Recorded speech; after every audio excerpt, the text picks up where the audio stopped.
I really wanted to test out the Sony A7 IV for just portrait photography. I recently had the Sony 35mm from ZEISS 1.4 over the weekend, so me and Maria decided it'd be a cool idea to shoot a DIY photography backdrop, but we'll talk about that setup later in the video and why I'm actually pretty disappointed about the 35mm considering the high price. Yeah, so this video is about that shoot, so I'm going to be rolling some photo and video examples and I hope you guys enjoy it. Un día me envió que cuál peli más me gusta. Y me respondió que sí, que se había un parche un día de esto. Por la noche me llegó con esa ropita ajustada. Que era un parche como amigos, dice, pero solo dice. Baby, que tú te bien fina con ese Versace divina. ¿Sabes qué vinimos a hacer?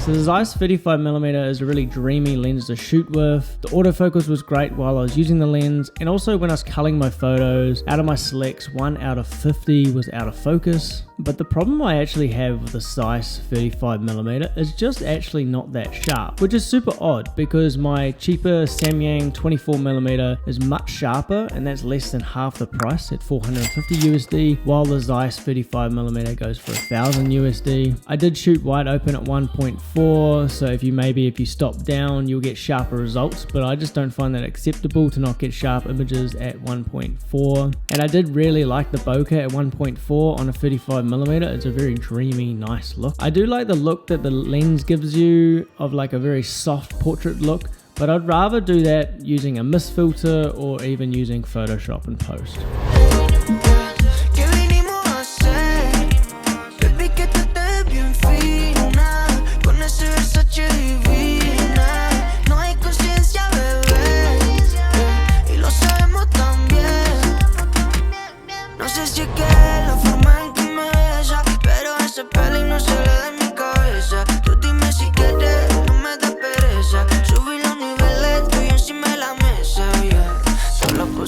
Que no te hace solo con decirlo ya te erizó la piel.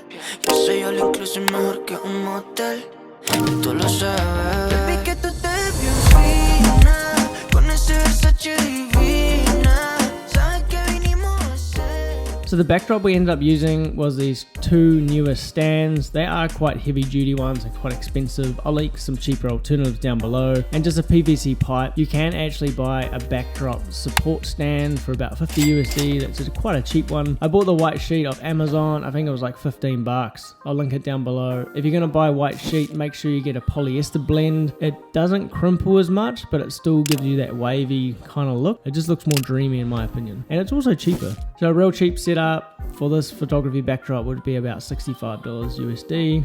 The things I wish I did better, would it be taller and wider? I found it a little bit difficult to shoot how small it was, especially with a wide lens, and it added a lot of extra steps in Photoshop as I did a lot of content on Aware Fill, so an extra hour editing photos, which is a little bit annoying. I really wanted to use this in natural light. Our apartment gets beautiful afternoon sun through our big windows, but that day was super cloudy and it just wasn't possible. So I had to improvise and use some cheap lights from Ulanzi and Newer. I'll put all those in the link down below if you guys want to check them out. But what I really recommend is you using like one big softbox that's color adjustable, nice golden light, and a couple of reflectors. I think that would imitate the best of natural light. In the description down below I'll leave all my recommendations and how I would recommend shooting that. So guys, if you like this video, make sure you let YouTube know you like the video, and also me by hitting that like button. Make sure you subscribed and check out my other video content. I really love the feedback you guys give me in the comments on my photo and video style, and I really like joining the conversation in the comment section also. So as always guys, stay happy, stay healthy,